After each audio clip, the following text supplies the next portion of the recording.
देते थे जब गुरुदेव जी देते, या तो जहाँ भैंस बांधते हैं ना वो जगह देते। अच्छा।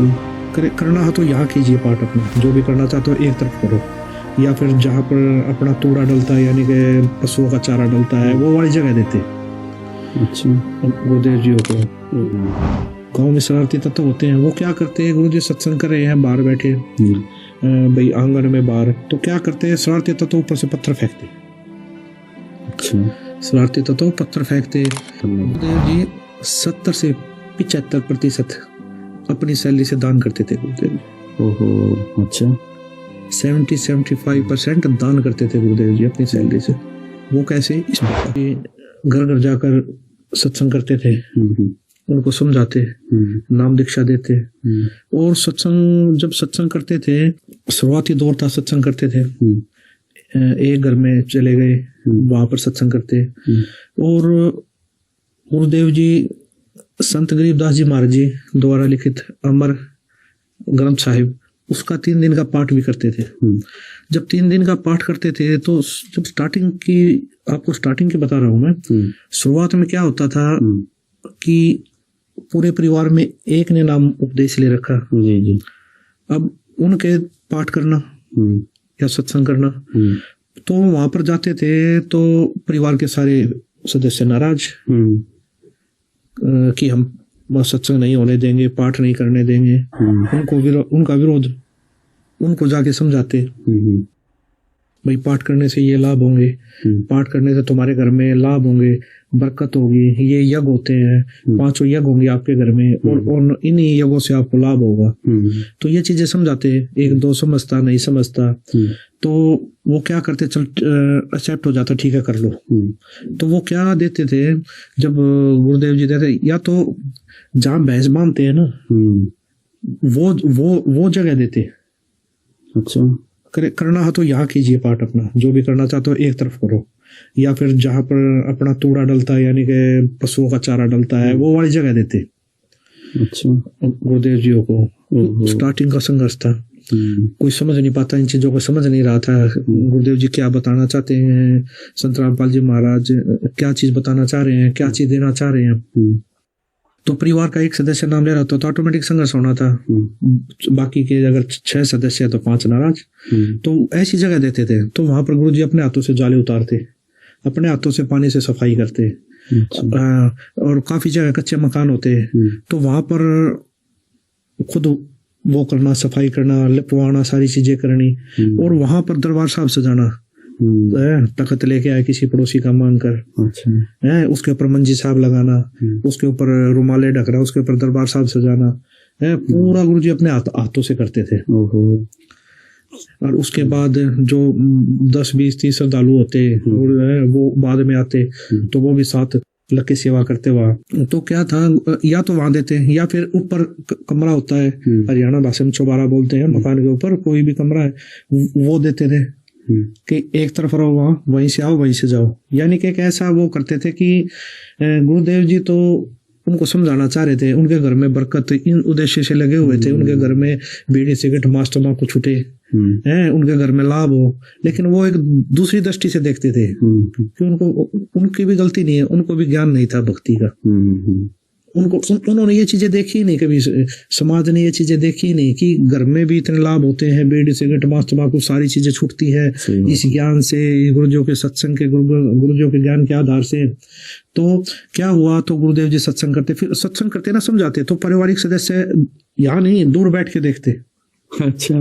कोई दूर से बैठा बैठा बीड़ी पी रहा है, ओक्का पी रहा, देखता क्या है, मतलब महाराज जी आए क्या कह रहे हैं, ऐसा क्या बता रहे हैं। तो गुरु जी सत्संग करते तो पहले दिन सत्संग करते, पहले वाली रात को जैसे दूर बैठ के सुन रहे हैं, लाउड स्पीकर लगा देते, तो बैठे बैठे दूर सुनते, कोई आदमी पड़ोसी भाई बात तो बढ़िया बता रहा है, गुरु जी को बोलते बात तो अच्छी बता रहे हैं महाराज जी। तो अगला दिन क्या करते, अगला दिन सत्संग होता ना, 10-20 आदमी जुड़ते, वहां के बैठ जाते सत्संग में। अच्छा। तो वो सुनते, उनमें से फिर 2-3 नाम भी ले लेते, उनको समझ में आ जाता। तो इसी प्रकार संख्या थोड़ी बढ़ती क्यों, फिर उस घर में लाभ देखते, फिर उनके घर की बरकत देखते हुए बीड़ी सिगरेट छोड़ दिया सभी बच्चों ने, दारू पीनी छोड़ दी परिवार के सदस्यों ने।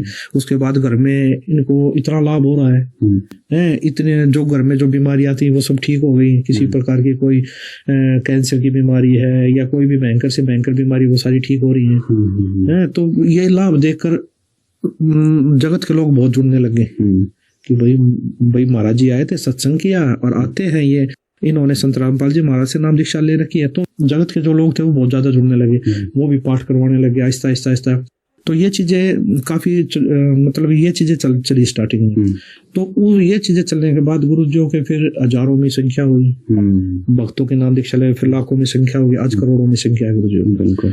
इसके बीच में एक बात और बताना चाहूंगा, जब गुरु जी शुरू में स्टार्टिंग का संघर्ष करते थे उस समय पे हमने देखा तो गुरु जी सत्संग कर रहे, गांव में शरारती तत्व होते हैं, वो क्या करते हैं, गुरु जी सत्संग कर रहे हैं बाहर बैठे भाई आंगन में बाहर, तो क्या करते हैं शरारती तत्व ऊपर से पत्थर फेंकते। अच्छा। शरारती तत्व पत्थर फेंकते, वो डिस्टर्ब करते ज्यादा से ज्यादा। तो वो बताते हैं जो श्रद्धालु बैठे जी ऐसे ऐसे, तो गुरु जी तब भी यही बोलते थे, बोले बेटा पहले तुम भी ऐसे थे। जो श्रद्धालु बैठे थे बोला तुम भी ऐसे ही थे पहले, जब तक तुमको ज्ञान समझ में नहीं आया है तो तुम भी यही सोचते थे हमारे बारे में, यही चीजें करते थे। और जब वो समझ जाएंगे, वो भी तुम्हारे भाई है, अगर वो भी उनको भी जब ये ज्ञान समझ में आ जाएगा वो भी तुम्हारी तरह बैठेंगे यहाँ के। अच्छा, मतलब किसी प्रकार से विरोध नहीं करते थे? विरोध नहीं करते थे गुरुदेव जी, बिल्कुल ये नहीं कहते थे भाई उनको कहो जाके बोलो या ना, गुरु जी मना कर देते, नहीं उनको अपना काम करने दो, मैं अपना काम कर रहा हूँ। अच्छा। भक्तों को थोड़ा गुस्सा होता, जो ऐसे कैसे कर दिया, ऐसे कैसे वो कर रहे हैं, मतलब तो गुरुजी मना कर देते, नहीं झगड़ा नहीं करना है, वो अनजान है, उनको ज्ञान नहीं है अभी इस चीज का। तो ये चीजें काफी बार हुई। और ये एक चीज और देखने को मिली, ये एक जगह नहीं कई जगह हो जाती थी। तो उसके बाद वही जो पत्थर फेंकते थे, पता नहीं होता पत्थर फेंक के भागे, वो आके बताते थे जब उनको समझ में आती थी। फिर वो सत्संग पता लग गया उनको, सत्संग कहीं सुना, तब आके मैंने खुद देखा है गुरुजी के आगे हाथ जोड़ते वो, बोला जी हमें माफ कर दो। गुरुजी बोले क्या हो गया भाई? बोला जी हम आप आते थे ना हमारे इस गाँव में, हम पत्थर फेंका करते हैं आपके ऊपर। आज वो हाथ जोड़े बैठे थे गुरुदेव जी के आगे, और गुरुदेव जी उनको उठकर गले लगा रहे हैं। गुरुजी मतलब कोई बात नहीं भाई, कोई बात नहीं बेटा, आज आपको समझ में आ गई ये चीजें, तो आज हमारे साथ लग के आप परमात्मा का ज्ञान हो गया आपको। वो रोते, मैंने रोते हुए देखा उनको कि जी हमसे बहुत बड़ी गलती हो गई। क्यों? उनको तो ज्ञान समझ में आ गया, भक्ति समझ में आ गई थी कि एक संत को सताने का, दुख देने का क्या दर्द होता है। और गुरुजी फिर भी माफ करते, कोई बात नहीं बेटा, तो आप भी हमारे बच्चे, उस समय तुम अनजान थे, आज आपको ये चीजें समझ में आ गई, ज्ञान समझ में आ गया। बहुत कठिनाइयों से दौर गुजरा है वो, गुरुजियों ने बहुत संघर्ष किया है। तो अभिषेक जी एक शुरुआती दौर की एक बात और बताऊंगा मैं आपको जी। गुरुदेव जी जब पाठ स्टार्ट हुए तो गुरुदेव जी के पास स्कूटर थी, चेतक स्कूटर, तो उसी पर सारी सामग्री लेके जाते थे। अच्छा। जैसे लाउड स्पीकर हुआ, एम्पलीफायर हुआ, बैटरी हुई, उसके बाद राशन का सामान हुआ, उसके बाद सामग्री हुई, पाठ की सामग्री, वो सारी चीज गुरुदेव जी स्कूटर पे लेके जाते थे। तो सारा सामान खरीद कर अमर ग्रंथ साहिब को गुरुजी गले में लटका लेते थे, गले में ऐसे डाल के बटा ऐसे लटका लेते, अनादर ना हो। अच्छा। कहीं इधर रखें, पीछे रखें ना, सारा सामान स्कूटर पे एडजस्ट कर लेते थे, स्कूटर पे ही रखकर, और फिर स्कूटर लेके जाते थे गुरुदेव जी, फिर अगले घर में पहुंचते थे। और ये बातें मैं शुरुआती दौर की बता रहा हूँ, जब शुरुआत गुरुदेव ने कम से कम काफी सालों तक ऐसे संघर्ष किया।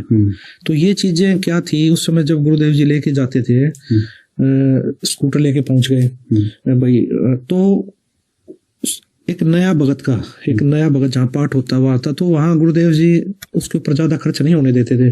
उसको नया भगत, गरीब भगत होते, उनका सिर्फ 500-700 हज़ार तक ही खर्चा नहीं देते थे। बाकी जो एक्स्ट्रा खर्चा हो, कम से कम 3-4-5 हज़ार का खर्चा आ जाता था। तो वो गुरुदेव जी अपनी तरफ से करते थे, यानी कि अपनी सैलरी से करते थे गुरुदेव जी। अच्छा। गुरुदेव जी 70 से 75% अपनी सैलरी से दान करते थे गुरुदेव जी। ओहो। अच्छा।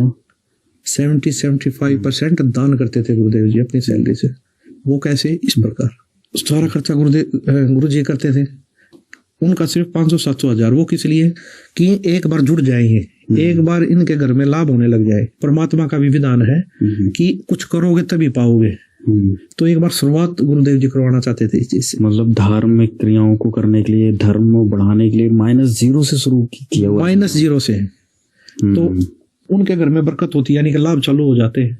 क्यों ये गुए हैं पांचों, पूर्ण संत आए हैं, उसके बाद भंडारा पाया, इतने भक्त आए उन्होंने भंडारा पाया, हवन यज्ञ चली, तो ये सारी चीजें होती थी, तो उनके घर में लाभ होते तो उनके पड़ोसी देखते, रिश्तेदार देखते ये चीजें, भाई इनके घर में इतना लाभ कैसे हो रहा है। उनको पता लगा, उन्होंने संत रामपाल जी महाराज से नाम दीक्षा ले रखी है। तो वो भी उत्सुक होते, तो वो भी पाठ करवाते, तो वो भी सत्संग करवाते, पहले सत्संगों में जाते। फिर इस प्रकार गुरुदेव जी का मार्ग बढ़ा, -0 से बढ़ाया गुरुदेव जी ने ये मार्ग। सत्संग पाठ ज्यादा होने लगे।